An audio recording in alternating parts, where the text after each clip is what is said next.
The Bliss Business Podcast, the show about empathy, connection, and consciousness in business. Today's episode is brought to you by Zero Company, your paid search, social media, and programmatic ad experts. Welcome back to the Bliss Business Podcast. I'm Tullio Siragusa. Today, we're talking about something that quietly breaks trust in a lot of businesses. Companies spend a lot of time redefining how they go to market, what they say in the market, how they position themselves in the market, but far less time aligning how they operate internally and how they're organized internally in order to deliver on the promises they make into the market. They build a great story before they build the systems to support it. They update the websites, sharpen the pitch, create new sales decks, train salespeople, and they say, trust us, partner with us, we're innovative, we're customer first. But quite often inside the organization, inside the company, people are very unclear, siloed, reactive, and even afraid to escalate issues. The gap is expansive and expensive. You cannot market your way out of internal misalignment. Customers will experience the truth. They always experience the truth that is reflected not from your messaging, but within your operating model. They will feel in response times. They will feel in how handoffs are taken care of. They feel it in the inconsistencies they experience. And they feel it when one department promises one thing and another says, I can't deliver it. This is one of the core reasons Bliss matters. Bliss stands for Build Love into Scalable Systems. See, Bliss creates coherence. It aligns what the business says with what teams do and what customers experience.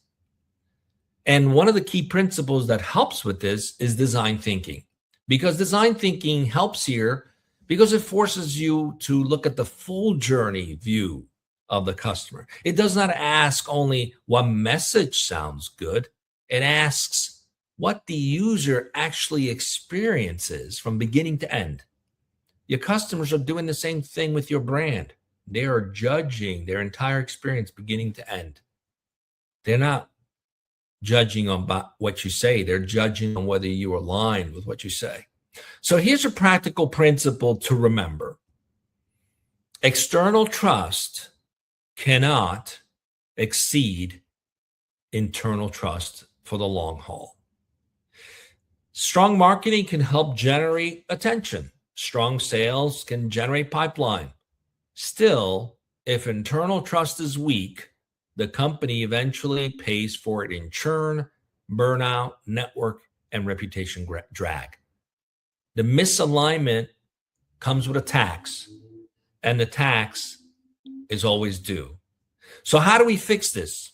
Well, we start by aligning internally around three things before scaling externally. What are those three things? Let's talk about them. First, align on the customer's feeling. What do you want customers to feel with every interaction they have with you? Do you want them to feel confident, supported, safe, clear? What is the feeling you want your customers to have when they do business with you?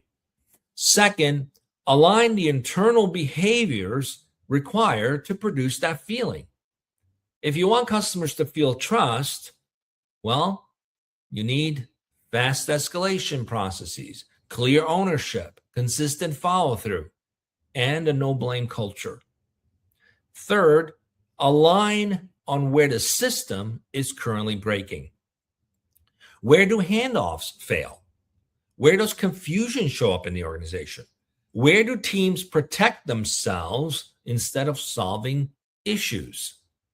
This is not about blame. This is about design. This is also where empathy and force field analysis work together. Empathy helps us understand reality. Force field analysis helps us identify what is driving alignment and what is blocking it. So let's make this very tangible.